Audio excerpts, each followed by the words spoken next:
galera, mais uma vez eu, Alexandre Magalhães, na resenha com Magalhães para falar dos times brasileiros nos campeonatos que estão em curso. Domingão é Brasileirão 2019, terceira rodada, galera. Então eu peço a você, meu amigo, que curta, compartilhe, inscreva-se no canal Resenha com Magalhães, coloque o seu comentário, ative o sininho e não esqueça de dar seu like aí. Nunca esquecendo, estamos no YouTube, Facebook e no Instagram. Galera, domingão, já tivemos vários jogos. Tivemos 3 jogos no sábado. Tivemos a vitória do Palmeiras sobre o Internacional, que eu venho falando, mando de campo. O time perde fora de casa, a torcida fala mal. Aí quando chega em casa ganha, a torcida fala bem. A torcida também vem num termômetro onde tem que entender que jogar fora de casa vai ser sempre muito complicado. Então tem que se ter um pouco de paciência, mas torcidas não tem. Tivemos grandes jogos até agora, resultados bacanas. Tivemos nesse domingo a vitória do Botafogo sobre o Fortaleza. O Botafogo subiu muito em 3 jogos, 2 vitórias e 1 derrota. O primeiro jogo o Botafogo deixou a torcida muito preocupada, mas já está se recuperando lá com Barrocas. Tivemos o Santos e CSA empatando em 0-0. O CSA não ganhou, mas também não perdeu em casa ainda. Vai ser muito difícil ganhar do CSA lá. Tivemos o Cruzeiro ganhando do Goiás e tivemos o jogo do, até então, líder do campeonato, São Paulo, que não é mais líder. O líder é o Atlético Mineiro, que ganhou o seu jogo e é o único com 3 vitórias, com 9 pontos, e jogou São Paulo e Flamengo. O Flamengo com um time quase que inteiro não, completamente reserva. Time completamente reserva, com o Rodinei e Trau, com a dupla de garotos na zaga, o Tuller e o Dantas, com 3 volantes, Ronaldo, Pires da Mota, e o Hugo Moura, e na frente o Diego, o Berril e o Lincoln. Bom, e o São Paulo completo? São Paulo completo para tentar sua terceira vitória. Bom, quem jogou melhor? Pô, não dá nem para comparar. Quem quis jogar futebol foi o São Paulo. São Paulo procurou o tempo inteiro gol. O tempo inteiro gol. Estava empolgado, astral lá em cima, estima lá em cima, as coisas começam a dar resultado, era líder do campeonato, partiu para dentro. Partiu para dentro, 5 minutos de um sufoco, quase que faz um gol logo de início. O Flamengo foi se segurando. Entrosamento quase nenhum. É a primeira vez que eu vejo, sinceramente, o Flamengo jogar com 3 volantes. E o Flamengo tentando se defender e saindo rápido. Só que logo no início do jogo, mesmo o São Paulo indo para cima, ficou claro que tinha um buraco no meio de campo do São Paulo, onde o Flamengo poderia explorar, com o Diego por ali e o Berril saindo em velocidade. Isso ele faz muito bem. E o São Paulo foi para dentro com a proposta. O Flamengo tentando se defender com a molecada ali, tentando ganhar na força física, porque muitos garotos com força física. E o Flamengo foi tentando, o São Paulo foi tentando, só que o erro do São Paulo o jogo inteiro, o erro do São Paulo foi não jogar muito pelas pontas. O São Paulo afunilou. Pô, e jogou errado, cara. Não é possível. Você estava vendo que o Flamengo tinha 3 volantes, pô, tu não pode jogar por meio, tu tem que jogar aberto para poder fazer o time do Flamengo espaçar, mas não. O São Paulo tentava indo pro meio, tentava algumas vezes lá com um garoto pelo lado direito, aí depois o Alexandre Pato tentava também, acabou que o Alexandre Pato se machucou não, machucou, o Tuller deu entrada muito forte no Alexandre Pato, que pra mim, do jeito que o Tuller deu entrada, primeiro cartão vermelho, o juiz deu uma amenizada e só deu amarelo, mas do jeito que ele entrou com o cotovelo na nuca, aquilo é muito perigoso. Para mim era cartão vermelho, então o Flamengo se safou de não tomar o cartão vermelho e ficar com o zagueiro logo de cara. O Alexandre Pato acabou saindo. E o Flamengo ficou nessa do contra-ataque, passei no contra-ataque, e num desses ataques rápidos, fez uma jogada muito bem trabalhada, onde o Berril escorou, deu um bom toque pro Hugo Moura, ele tocou tirando do goleiro, o Berrinho foi lá, fez 1-0, logo no início do jogo, acho que não tinha nem 15 minutos, 10 minutos, o Flamengo fez 1-0. A partir daí, o São Paulo foi mais para dentro e deu mais espaço ao Flamengo. Se o Flamengo encaixa mais o jogo, poderia até ter feito, de repente, o segundo, ainda no primeiro tempo. Mas o São Paulo foi para dentro, empurrando o Flamengo para trás, mas esse era o jogo do Flamengo. Esse era o jogo do Flamengo. Os laterais estavam subindo muito pouco. Um detalhe, o Trauco pela lateral esquerda. Pô, bicho, em relação à qualidade com a bola no pé, não dá nem para começar com o René. O Trauco com a bola no pé, ele é anos-luz na frente do René. O René tem muita força física, tem um poder de marcação maior, mas ele é duro. A habilidade, ele é limitadíssimo. Infelizmente o Trauco, no poder de marcação, o Trauco não é bom. Porque se o Trauco marcasse um pouquinho melhor, o Trauco era disparado titular do Flamengo. Infelizmente o Trauco não consegue marcar, falta um pouco de velocidade para ele. É uma pena, porque ele tem muita qualidade. Mas não comprometeu. O Trauco não comprometeu, como o Rodinei não comprometeu. E no primeiro tempo, depois que o Flamengo fez o gol, aí que os laterais saíram pouco mesmo. Os três volantes saíam muito pouco. Para quê? Para não precisar que o Diego voltasse muito para marcar e os dois atacantes voltassem muito para marcar. Então o Flamengo ficou marcando ali, o São Paulo facilitando, que não jogava aberto, jogava pelo meio, e o Flamengo, dentro da proposta do Flamengo, que eu não gosto, a proposta que eu gosto de jogo é o que o São Paulo fez. Ir para cima, segurar a bola, trabalhar a bola, botar velocidade, querer o gol. O Flamengo não fez isso. Fez isso saindo no contra-ataque. É uma estratégia contra-ataque? Lógico que é. É errado jogar do jeito que o Flamengo jogou? Não, mas é uma questão de gosto. Eu gosto de um time que jogando ou fora ou dentro de casa, que jogue bola, que não fique simplesmente esperando o contra-ataque. Foi isso que o Flamengo fez. Foi isso que o Flamengo fez. No primeiro tempo ainda saiu mais um pouco, porque tinha um Berril com muita força que causava medo pro lateral. No final do primeiro tempo, o Berril se machucou. No segundo tempo, esquece, o Flamengo abdicou do futebol. Foi ataque contra a defesa o tempo inteiro. O tempo inteiro. Eu entendo que o Abel poupou todos os jogadores para o jogo contra o Peñarol, que é muito importante.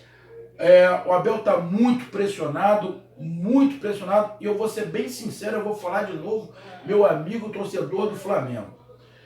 Os canais que cobrem o Flamengo, de youtuber, televisão, rádio, tem um monte jogando contra para desgraça. Vou ser bem sincero, você acha mesmo, meu amigo torcedor do Flamengo, você acha que isso é hora para se questionar e pedir a cabeça do Abel antes do jogo contra o Peñarol? Me diz aí, meu amigo torcedor do Flamengo, tu acha isso? Pede o seguinte, tem que se ter uma diretoria profissional, tem que ser tudo profissional. Infelizmente a gente não pode pedir uma torcida profissional. A torcida vai ser sempre amadora.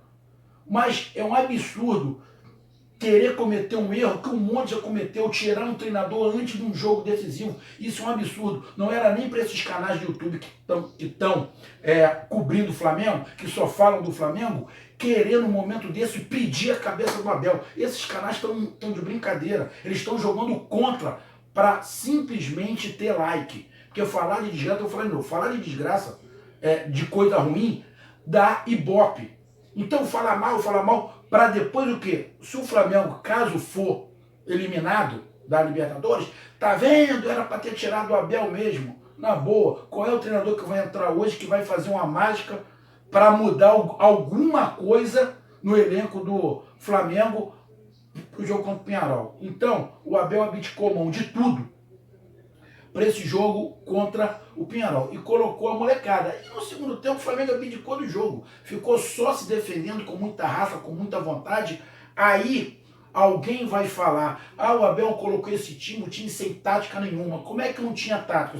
O Flamengo tomou um gol. O São Paulo fez um gol merecido, porque o São Paulo não merecia estar perdendo o Flamengo de 1 a 0. Não merecia. O São Paulo jogou mais. Foi o time que, no segundo tempo, então, cara, no segundo tempo, então, eu acho que o goleiro do São Paulo não fez uma defesa sequer.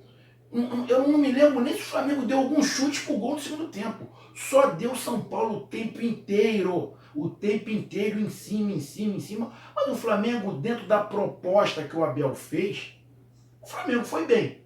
É o estilo de jogo que eu gosto? Não. Eu acho horrível. Mas não tinha opção. O Abel poupou todo mundo. Inclusive alguns reservas imediatos. Botou uma zaga só com um garoto.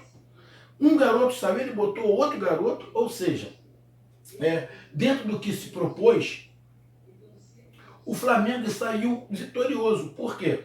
Vamos ser bem sinceros. O Flamengo foi para esse jogo contra São Paulo. Tipo, o não, o Flamengo já tinha.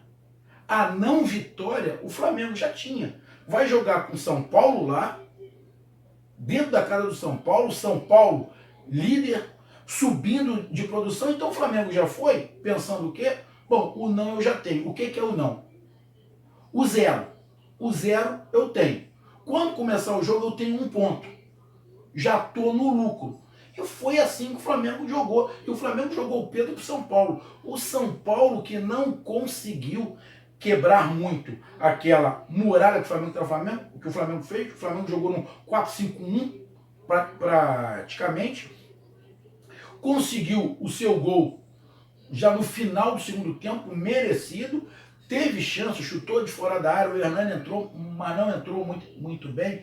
Teve chance, chutou, o goleiro do Flamengo pegou, fez boas defesas, mas nenhuma defesa espetacular. A única defesa espetacular que o goleiro do Flamengo fez foi justamente no gol, que ele defendeu primeiro e depois não teve como ele defender, mas defesaço, que ela salvou a pátria, não fez umas boas defesas porque ele estava muito bem colocado, mas o São Paulo pecou por afunilar muito o jogo. O São Paulo tinha que abrir mais o jogo e acabou não fazendo isso. Então acabou caindo na armadilha do Flamengo e facilitando o sistema defensivo do Flamengo. Mas o São Paulo foi superior sim, não tem nem como comparar. Foi superior sim, propôs o jogo o tempo inteiro. Lógico, vou concordar com o Cuca, vou concordar com a torcida do São Paulo. Pô, o Flamengo abdicou do jogo, fez o antijogo. O Flamengo fez o antijogo sim. O Flamengo quebrou o jogo, toda hora um jogador caía com cãibra, porque o Flamengo não estava pensando em jogar bem, em jogar bonito. Como uma parte da torcida fala, pô, o Flamengo é isso, o Flamengo é aquilo, não ganha, não faz isso. O Flamengo não jogou bonito, mas trouxe um ponto de fora de casa. Não era isso que uma parte da torcida queria? Era. Então, a torcida do São Paulo não é para ficar. É para ficar chateada com um ponto perdido, com 2 pontos perdidos, na verdade, que o São Paulo jogou melhor, merecia ter ganho pela proposta de jogo. O Flamengo, pela proposta de jogo, foi bem, não que eu goste, acho ridículo jogar o tempo inteiro atrás, como o Flamengo fez no segundo tempo, mas não tinha opção, até entendo, não tinha muita opção. O Flamengo ficou lento com a saída do Berrio, mas se defendeu bem e mostrou raça e mostrou dedicação tática. Porque se não tem dedicação tática, igual grande parte da torcida do Flamengo fala, que não tem tática, o Abel não tem tática, se não tivesse tática, não tinha nem empatado hoje, tinha tomado um vareio. Lógico que o time do Flamengo tem tática assim, você pode não concordar, mas tem tática assim. E hoje a tática prevaleceu. Muita dedicação física e na parte tática também. Conseguiu se defender ali. Então, um jogo, ataque contra a defesa, onde o Flamengo teve momentos esporádicos de futebol, onde acabou fazendo gol, e futebol mesmo jogou São Paulo o tempo inteiro. O Flamengo se defendeu e conseguiu heroicamente um empate na casa do São Paulo, que esse ponto tem que ser muito comemorado. 3 jogos, uma vitória, um empate e uma derrota. Normal para o Inter, que a torcida falou pra cacimba, falou Flamengo contra o Inter. Porra, perdeu pro Inter lá, cara. O Flamengo perdeu pro Inter lá. Aí falou, olha lá, como é que pode perder pro Inter como se o Inter não fosse ninguém? O Inter é um time muito forte. Acharam um monte de coisa, falaram um monte de coisa, tem que tirar. Agora o Inter sai, joga contra o Palmeiras e perde. vai ser um perde-ganho o campeonato inteiro. Vai ser um perde-ganho o campeonato inteiro. A torcida do Flamengo tem que ter paciência. O problema é que não tem, estão jogando para a galera. Estão fazendo pressão por questões talvez políticas e por questões principalmente de mídia. E eu acho incrível que um monte de canal que fala do Flamengo, que tem que ajudar o Flamengo numa hora dessa, que o Flamengo precisa do apoio, o Abel precisa do apoio, os jogadores precisam do apoio para chegar no Uruguai e conseguir se classificar. Esses canais no YouTube estão jogando para trás, estão jogando contra, só para depois conseguir mais inscritos e apontar o dedo e falar: eu avisei aqui no meu canal. Isso é ridículo, isso é covardia o que estão fazendo. O Abel é o melhor treinador? Não é, mas é incontestável os títulos que o cara tem. O cara não sabe absolutamente nada. Ah, pelo amor de Deus. Sei que eles têm os defeitos dele, como eu já critiquei aqui algumas mudanças, algumas coisas. Pô, mas isso vai acontecer com qualquer um. O Tite era o cara incontestável. Agora está todo mundo contestando o cara porque o futebol da seleção brasileira está horrorosa. Então, a minha visão, Abel vai ficar para sempre? Não, mas não era momento de fazer a pressão que estão fazendo no cara. Não era momento, é covardia, é se aproveitar de uma situação. Outra, o jogo contra o Internacional do Flamengo lá, achei completamente normal. Teve, lógico que teve. Alguns jogadores muito abaixo, teve. O São Paulo foi criticado um tempão, contratou o Cuca não pôde. Agora o Cuca está começando a dar uma cara a esse time. O próprio Cuca, acho que no Palmeiras começou muito mal, depois engrenou. Tem que se dar tempo ao tempo, igual o São Paulo. Empatou agora? Torcida, calma. O Cuca está iniciando um trabalho. O time do São Paulo melhorou muito, incorporou, vai disputar na parte de cima. Mas futebol com dois grandes é assim mesmo. E não tem humilhação nenhuma falar: pô, o São Paulo empatou em casa com reserva do Flamengo. Cara, se tá no Flamengo, tem condição.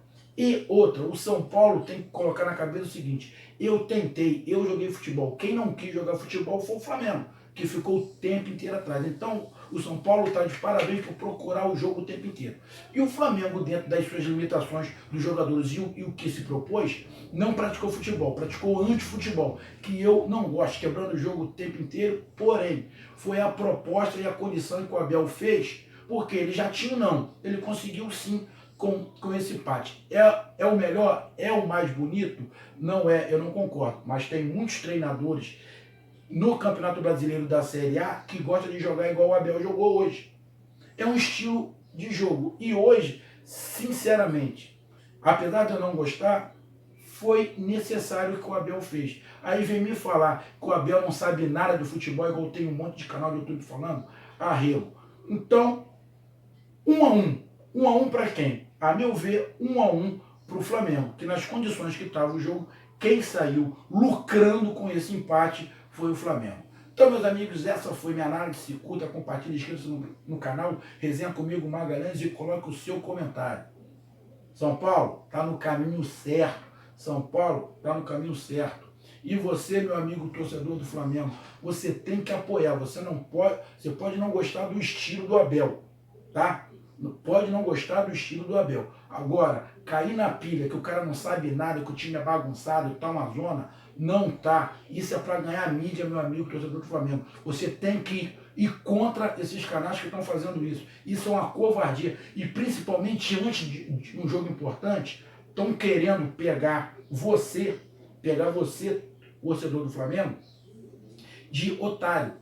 Não se faz isso antes de um jogo importante, criar um clima de derrota, que é isso que alguns canais de YouTube estão fazendo. E o engraçado é que são são pessoas, são donos de canais, sócios do Flamengo. Deve ter oposição aí. E estão falando um monte de asneira. Um monte de asneira. Ah, o Flamengo se posicionou. Tá, o Flamengo se posicionou. Pode ter falado alguma coisinha ou outra. Tipo, deu valor à Florida Cup. Mas eu te garanto que se o Flamengo não ganha a Florida Cup, esses mesmos canais de YouTube estariam criticando. Se o Flamengo não ganha o Campeonato Carioca, esses mesmos canais estariam metendo mal. Então o Flamengo disputou a Florida Cup, ganhou. Disputou o Campeonato Carioca, ganhou. Pô, estão falando o quê? O Flamengo Eu não vi na nota falando que estão satisfeitos. Lógico, a Florida Cup vale muita coisa? Não vale. Pô, mas é um título. O Campeonato Carioca vale muita coisa? Vale, é o Campeonato Carioca. Mas ganhou. Mas ganhou. Ano passado não ganhou nada, filho. Ano passado não ganhou nada. Acho de cara, agora ganha. A nota pode não ter sido muito bem redigida, mas o Flamengo disputou 2 campeonatos e ganhou os 2. Tá suficiente? Não. Tem que melhorar muito. Porra, mas ganhou, cara. E ganhou com o Abel. Então tá tudo errado. Ele ganhou na cagada. Arrego, né? Então, torcida flamenguista, pensamento. Estão querendo manipular a torcida para atrapalhar o ambiente só para depois dizer, eu avisei. Isso aconteceu na Copa do Mundo de 94. Na Copa do Mundo de 94 teve uma emissora, para quem não lembrar, teve uma emissora que torceu contra a seleção brasileira o tempo inteiro. Torceu contra, uma emissora aqui do Brasil, torceu contra. Porque eles queriam no final falar, eu avisei. Se deram mal porque o Brasil foi campeão do mundo em 94. Mas torceu contra. E tem muito canal YouTube que cobre o Flamengo, que está torcendo contra, só para ganhar inscrito e falar, eu ganhei. Eu avisei, né? Um grande abraço, com a participação de todos.